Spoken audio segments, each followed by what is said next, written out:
According to Merriam-Webster's dictionary, captivity is the state or period of being held, imprisoned, enslaved, or confined. Orcas are being held against their will when kept in confinement that is unbeneficial for them. Killer whales are kept in captivity, causes them to have mental, physical, and behavioral effects. Also, these poor animals are being taken away from their families. In other instances, these animals give birth in these enclosures, which is very unnatural. Forcibly staying in captivity causes killer whales to be sensitive and more emotional.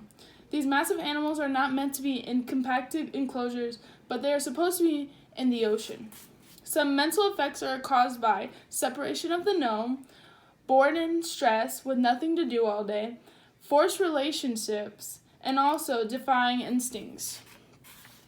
In addition, there are physical effects such as infections. Fatal to captive orcas due to chronic stress, depression, and boredom. These captive whales don't come in contact with certain germs that other orcas come in contact with on an everyday basis.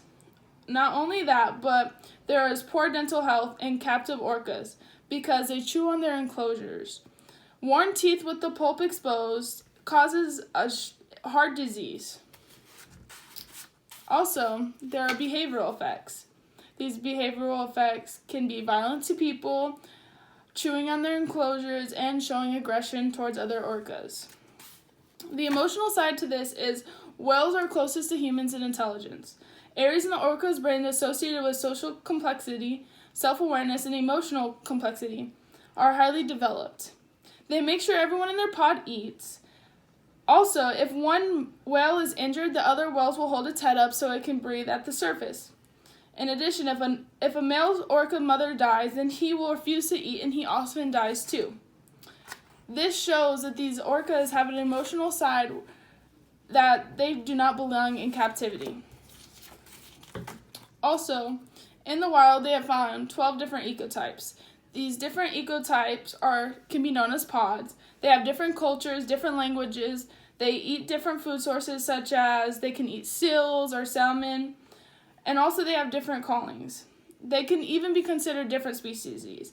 What SeaWorld does is they put different orcas from these different ecotypes, and that's why they don't get along, because they don't have the same language, they don't eat the same food, so this is what causes them to be violent to the other orcas. Also, orcas do this thing called mass standings. All orcas go to the shore and they die together. They have extensive development and deep folds in their insular cortex or temporal operculum and cortical limbic lobe, like humans. They have advanced abilities for emotional processing. I interviewed Ashamu team. I interviewed them with a series of 4 questions. The interview was through email. Ashamu team gave me a novel for each response and also gave me a series of links for additional information. Ashamu team was very helpful with answering my questions in a timely manner. My first question I asked was, what in your opinion about orcas living in captivity? Their response was a full red herring. They never once told me their opinion about orcas living in captivity. Instead, they talked about how they've helped 33,000 animals up to date. They never once put orcas in this response. My second question was, what reason do you have on why orcas should or should not be in captivity? The first thing they gave me was loaded word. They said now they are among the most beloved marine animals on the planet, thanks, in part, to an inspirational encounters we provided to more than 4 million guests. That's full of loaded word.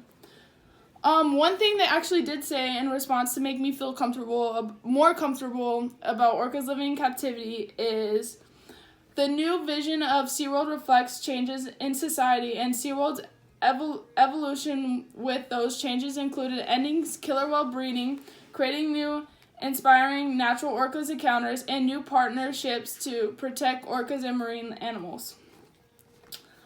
My third question I asked is, what steps do you take to ensure orcas are kept happy and healthy? The first sentence they gave me was glittering generality. They said, no one loves our orcas more than they do. That is very vague and it appeals to emotion. Okay. But they also said one thing that made me feel more comfortable about orcas living in captivity, and they said, our advanced program supplies a broad range of best practices based on behavioral enrichment, preventive health, veterinary medicine, and facilities design and management. This means they're trying to do their best they can to provide good health, a better environment, and they also can provide medicines to help them if they do get sick. Another thing they said in this response was, our parks are also accredited by Associated of Zoo and Aquariums. Only 10% of animal facilities licensed by the United States Department of Agriculture meets the standards. This is a pill to popularity because they want me to feel better with orcas living in captivity, because SeaWorld is a part of that 10%.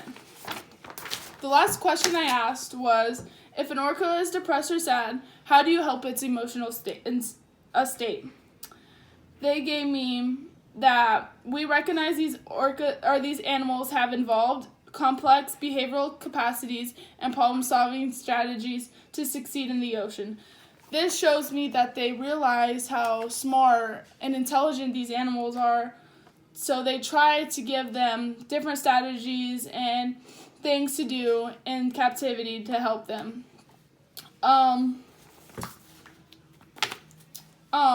While I was reading these responses, I noticed a lot of loaded word use, and also Ask Shamu team used a lot of appeal to emotion. Some of the time, I Ask Shamu team didn't talk about orcas at all. They mostly talked about their animals in general, when I specifically asked about orcas only. Personally, my values didn't change. I still believe orcas should not be in captivity. There were some points Ask Shamu team gave me which comforted me a little bit more that they are in captivity, such as they no longer do the insemination between the orcas, and also they do notice how smart these orcas really are. But I still believe orcas should not be in captivity because of the mental, physical, and behavioral effects they get from being in captivity.